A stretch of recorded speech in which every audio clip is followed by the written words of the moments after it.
You're listening to Operate Smarter, a new podcast from Samsara, where we go behind the scenes with leaders who are transforming the industries that keep our world running. Today's topic, drowsy driving. Drowsiness is the leading cause of accidents, and 17% of all fatal crashes often involve a drowsy driver. You're about to hear from one safety leader who was determined to keep his drivers from becoming a statistic. Tom Karnowski is Vice President of Environment, Health, and Safety at USIC. He beta tested Samsara's drowsiness detection alerts powered by Samsara AI dashcams. He's going to be joined by Cole Jurden, a Senior Product Manager here at Samsara, who developed that detection and worked closely with Tom.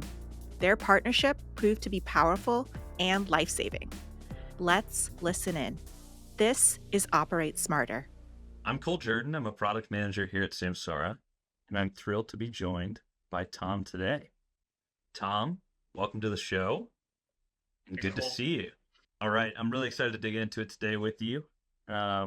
Let's start with a little bit of information just about USIC, what you all do, some of the challenges that you face as an organization, and really what your workers are looking at day to day.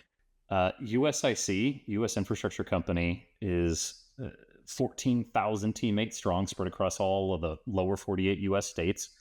And we're focused on damage prevention, underground utilities specifically. If you think about technician Lonnie the locator being out there in a community, looking after and putting spray paint marks on the ground before an excavator could come by afterwards and potentially dig that area up, it's the chance of being able to make sure that grandma who is in the house on the other side of where those cables are laying, that fiber optic line, that telecommunication line stays alive and well so she can have a FaceTime chat with her grandkids 5 states away. Tell us a little bit about, on the ground, what those workers are facing in terms of safety challenges. Yeah, no doubt. The communities that we work in are full of every possible hazard that folks can really imagine, and probably a few that people can't imagine either. When you think about everything from distracted drivers who are out on the roadways while we happen to be on the sides of roadways, that's the one that keeps me up at night, because it's really hard to be able to protect against that. We also have all the different dogs and cats and wild animals, and if you come to the Karnowski house, you're going to be stuck around a bunch of farm animals as well that are at least going to make a lot of noise at you. We're out walking around in all the elements, and we're doing so at anywhere from 15 to 20 job sites a day. And these agents are, these locators are out there by themselves. If something does go wrong, they're kind of on their own. Can you tell us a little bit about that? Yeah, absolutely. Our folks are lone workers the vast majority of the time. And so when they're out, that truck that they're in is their office. It's their home away from home while out on these job sites. And the moment they step out of that truck, it's less controlled. It's more chaotic. And we want you to know that you also have the chance to be able to ask for help in a bunch of different ways. I mean, lots of technology is out there on the phones. And then most recently, Cole, as your team has taught us, the panic buttons that we brought on board with Samsara have been amazing. Not because we want to have people calling away that they're in panic 30 times a day, but because we want them to know that they've got a lifeline that's going to get an instant response. Faster than 911, faster than Superman and a speeding bullet. I mean, you hit that panic button, you're going to have 2 to 3 managers that are checking your video, reaching out to you, calling you by phone, and deploying people. Since we know where you are on a map, we get help out to you. And that's been really key for us, because we want folks to understand, yeah, you might be working by yourself, but at the end of the day, you're not truly alone. You've got a whole network of folks behind you.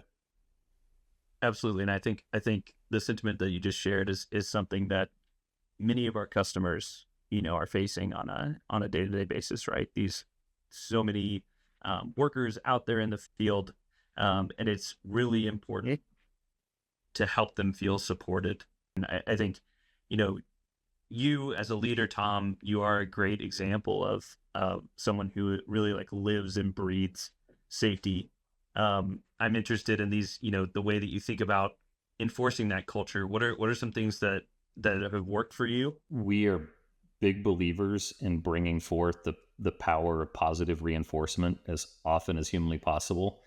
Sometimes it can be tough in a field services environment to have the right kinds of data to support and saying, hey, Lonnie, the locator, man, that's a great job. Like, we've seen you go X number of hundreds of miles and dozens of hours completely at-risk, behavior free. You're clearly both hands on the wheel and focused on getting from A to B in a really distraction-free manner. Like, that's awesome. Being able to have that statement and be able to share it with not only Lonnie the locator, but all of Lonnie's teammates. We couldn't do that pre-Samsara. We're really pumped that we can do it now. On the flip side, there's accountability that gets taken for at-risk behaviors, right? And so we want our folks to know that we're going to be firm and fair in the desire to work towards a completely at-risk, behavior-free environment, both behind the wheel and then out on the job site, because we want them to get home safe to their loved ones. I know we're really here today to dig in a little bit more into fatigue, and the way that you manage it with drivers is very nuanced. Can you talk, at first, just about sort of like the challenges that you faced around fatigue? Let me start by saying this, Cole. I don't know about you. I struggle being able to work outside for anything longer than 3 or 4 hours, particularly where I'm home based in this Florida heat. I'm struggling on that. I feel like I'm a decently in shape, middle-aged, bald-headed, big-eared man, but dear Lord, 14,000 technicians, these guys are out there facing it like for 6 to 10 hours a day in the heat, and that wears on the body, right? I mean, that's you get tired, and we knew that at USIC for many years, but we didn't do a whole lot about it other than rebuild our policies and work towards understanding what the data was telling us about the number of hours in a week and the number of days in a row that you can work, and how the weather would affect us, and where we were more likely to see at-risk behaviors, or more likely when we were going to actually see incidents. And we took a stretch of incidents in which I'm scared to say it, but I mean, it was 21 crashes in the space of 18 months where our workers definitively brought up, hey, we were really tired. In fact, we may have fallen asleep behind the wheel. And that was back in that 2021, 2022 timeframe. So we were pretty mindful of it. That kind of began this journey of, we've got to be better than that. We've got to be better than just leaving our folks out to try to do their best on their own, because it is hot, or can be. It can be very exhausting doing this work out there. And the opportunity, when we said, all right, what kinds of things can Samsara bring to the table with cameras and AI that will help on that defense, that got the wheels turning, right? Little hamster trap spinning in this little bald head of mine and several of my teammates on the EHS side. And man, we were pretty pumped. We probably weren't alone, were we, as customers that were thinking about field services fatigue? I mean, I've always been kind of curious, like, where did Samsara start out on thinking about that? Definitely, you were not alone, and I think AAA estimates almost 20% of all fatal commercial crashes are driven by fatigue, right? And really, like, in the end, bring people home safe is really the mission of the product. So certainly, fatigue is something that's been top of mind for us for a long time. We focused on distraction initially. It's great. We've been able to drive that down, but now I'm seeing these incidents, like you said. These incidents are coming up where we know fatigue is a problem. We don't have visibility into that behavior today. And how can you help us? We were knocking hard on that door, trying to sort out, come on, man, there's got to be a way to do this. There's got to be a way to look at somebody's face, or look at somebody's yawn, or look at their eyes kind of rolling around, doing touch and goes. For us, those were kind of the gimmies, but we're not biomechanic experts. I'm still super curious from you. Like, what was the first biometric expression that jumped the gun and got you guys moving on that? Yeah, so I think when we, it was clear to us that we should go and invest in creating this fatigue detection, right? And the next step is obviously how, right? Like, what do we do? It's not as simple as the driver's holding a cell phone, right? We've got to go and do our research, understand, what are some of the techniques that have been studied, that have been well validated by some of these leading institutions. How can we learn from that? And also, how can we kind of be cutting edge, right? How can we push that space forward? Because we don't want to go and, just implement the per-close system that was introduced in the early 90s, right? We want to learn from how that system has evolved. We want to learn from some of the regulation that's coming in the EU. And we want to, again, kind of try and push the envelope and move forward. So when we thought about that, we kind of recognize the opportunity that's there with our camera hardware more broadly, right? This confluence of more powerful processors, better cameras, advancements in computer vision, machine learning that enable us to do really dynamic and interesting things on the devices themselves, right? We can move past the legacy detections of, a single behavior like a yawn or an eye blink, and we can actually help a device learn what fatigue looks like in the field. So after looking through all of that research, we kind of, we came to this realization that there was an opportunity here, that we could use computer vision, and we set out to define kind of what that would look like more tactically, right? And what we found, by looking through the research is that there are, 15 to 20 really key behaviors that indicate fatigue. And leading institutions have proven that out, physiologically, right? They put people in a simulator in experiments and they measure their alertness, with a bunch of biomarkers and directly measure it, right? So we leveraged that research. We trained a model using those 15 to 20 indicators. But I think the important thing that I spend a lot of time elaborating on with customers is that it's not that we're just detecting those 15 to 20 discrete indicators, right? We're helping a machine learning model understand what fatigue looks like and using those behaviors as context. And with enough data, that model can even break beyond, our definitions, right? And start to learn on its own.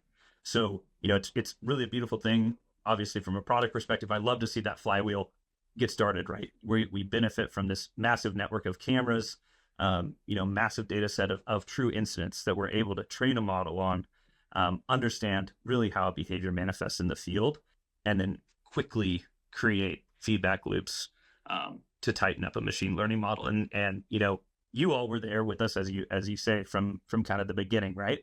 Would love to hear your perspective on, since that conversation back in 2024, what has that, you've experienced a lot of the feedback loops, and what does that kind of look like on your side? Yeah, it's amazing to me when you said there's like 15 to 20 of those biomarkers out there, because we were so young in the idea in 2024. We just knew that the folks that we were talking to post crash would come back and say, yeah, I've got a new baby at home, and so I haven't been sleeping much, or hey, I don't know what's wrong. I don't think I'm actually that tired, but you're telling me that I am, and now I've crashed. And that those kinds of like very disparate conversations where it was really clear and not really clear, and trying to be able to help identify alongside you guys at Samsara, like what direction can we take it. I distinctly remember we were in the midst of a portion of the beta test, and we had a guy up in northern Michigan who had been, what up to that point had been a stellar driver by all accounts on the Samsara safety score and other elements of at-risk behaviors that just weren't happening. And then this stretch of 3 or 4 moments where we had these harsh A-cells, harsh brakes, kind of coming off the roadway. And we noticed at that point, and this was during the beta test, that it flagged, and we, USIC, finally engaged in a meaningful manner, because we escalated it up to a area manager as opposed to just a supervisor. But both of them got involved, and they called this teammate, and for purposes of him, we'll just call him Brad. The area manager reached out to Brad and goes, hey man, we just saw on camera, like, you were completely zonked out behind the wheel on a highway at nearly 70 miles an hour. Like, do you know where you are right now? And he goes, yeah, I'm pulled over at this gas station where I was heading to. Like, do you know how you got there, Brad? I mean, I don't remember it. I mean, it's pretty boring up here in this portion of Michigan, man. I mean, I drove and I got on the highway and got there. Like, Brad, I'm sending you the video right now. So this manager sends Brad the video, and he looks at it on the phone and goes, "Oh my God, I was completely passed out for minutes just driving along." We're like, "Okay, can we go? Let's pause and you continue to work the rest of the day, and let's go like get you home and figure out what's going on." Like, that moment, pulling again Brad off the work pattern that day, the work schedule, getting him and going and convincing him and his significant other, like, "Hey, go check out, go see a doctor. Like, let's go get you checked out." Come back around with this diagnosis of narcolepsy. And it was amazing because that opened our eyes. Like, if we have one in a population of 14,000, we probably have more. And sure enough, we let the beta run. I think we talked to you guys pretty quick after that instance, Cole, and we asked for a couple of tweaks and sensitivities that you guys looked at.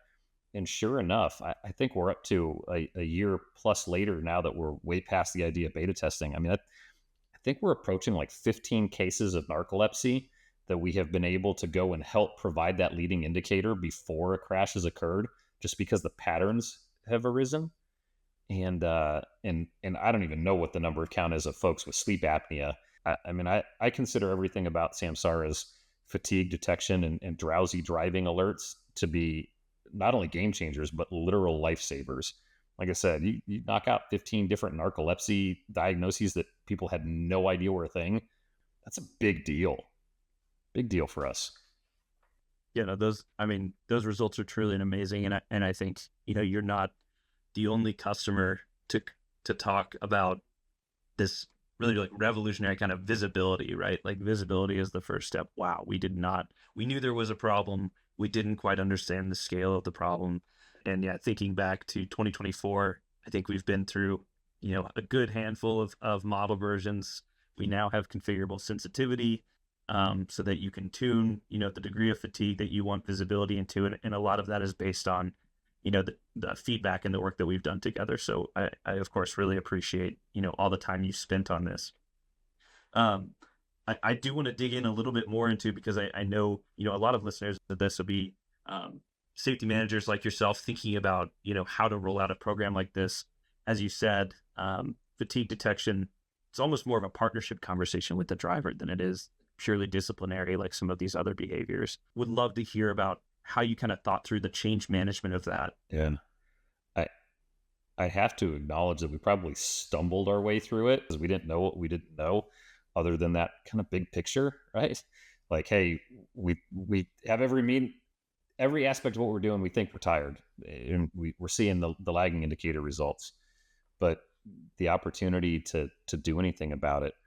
And then as the beta started to prove that out, then those conversations, like my example with technician in Michigan, Mr. Brad, that moved on to more of our, hey, EHS, we probably need to go talk to the HR community. We probably need to square away what are some of the things that we can do to be mindful and intentional with our alerting of our technicians.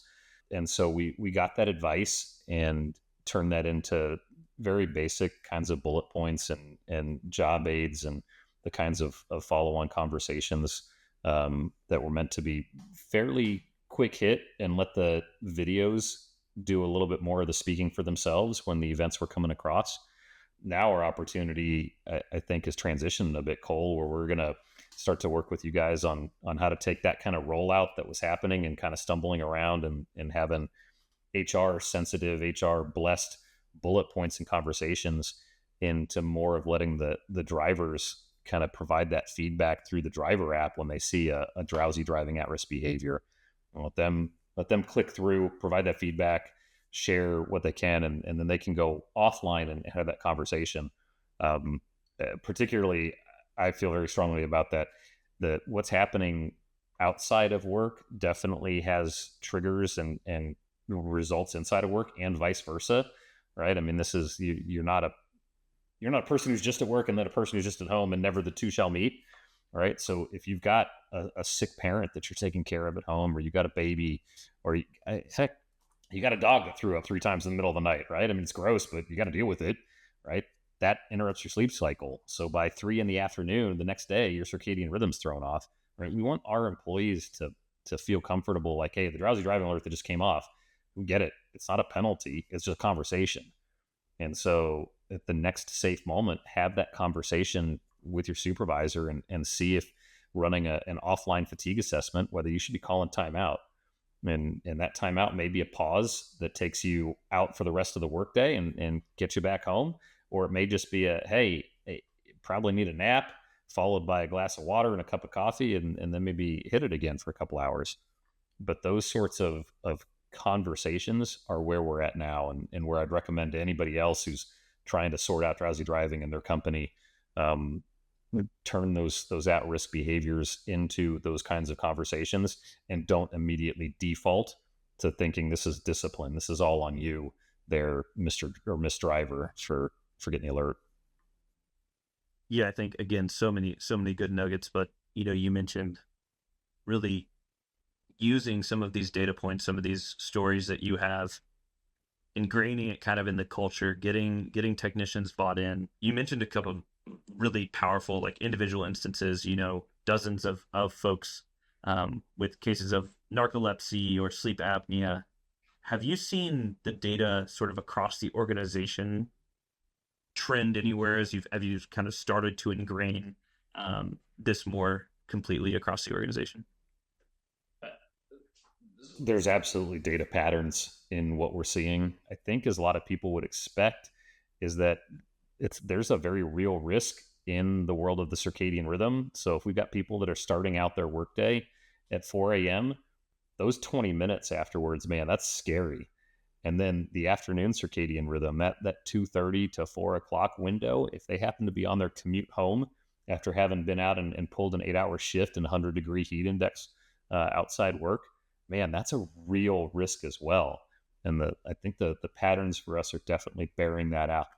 I would encourage other companies to be very attentive to it as well as risk factors, because you don't want to see a crash during one of those, I'm going to call them macro environment moments that everybody's going to experience, is a small uptick in risk.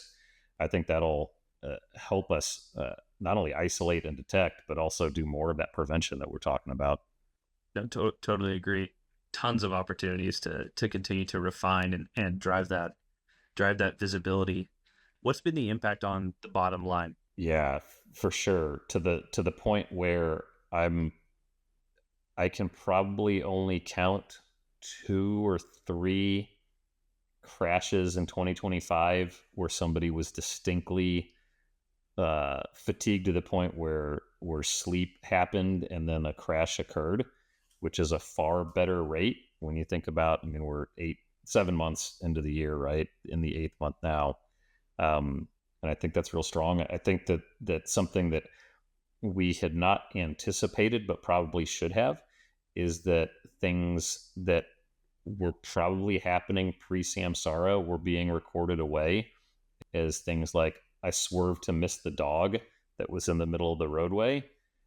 Those moments are not happening anymore, right? And so if there's a crash that's a swerve like that, we're getting a better indicator that there were more distraction events, but they happened around the same time where you might have expected somebody might have fallen asleep behind the wheel and just wasn't being captured that way. So we get more of that information. Medicinal changes were the other piece too. Somebody's on something and then they change.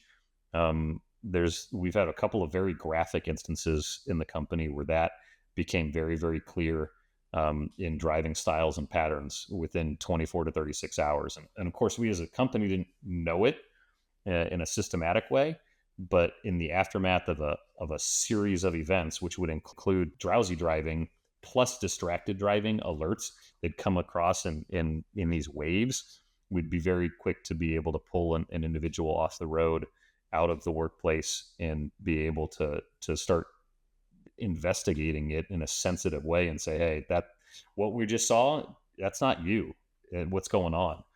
And then you get more of what's going on from that employee's perspective, get them to go, I wonder what's different in my life. oh yeah, that's different.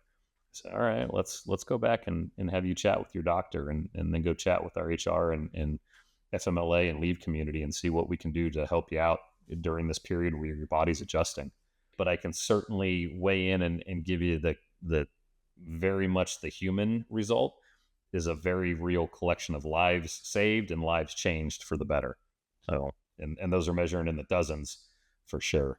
The sleep apnea side, we might be coming up on 100 people that are figuring out that they've got sleep apnea. So that's pretty neat, because that's completely workable. I really appreciate you taking the time to go deep with us today. Before we completely wrap up, this is the Operate Smarter podcast. And so we want to hear from you, Tom. What was one thing that you did recently that helped you operate smarter? So big or small? One thing that has helped me and USIC operate smarter has been the conversation we've had with our operations risk council in the company to explain the value of the driver app, because we have not been using that in a robust way across the company. We've been letting people, hey, you want to use it, you want to download it, great.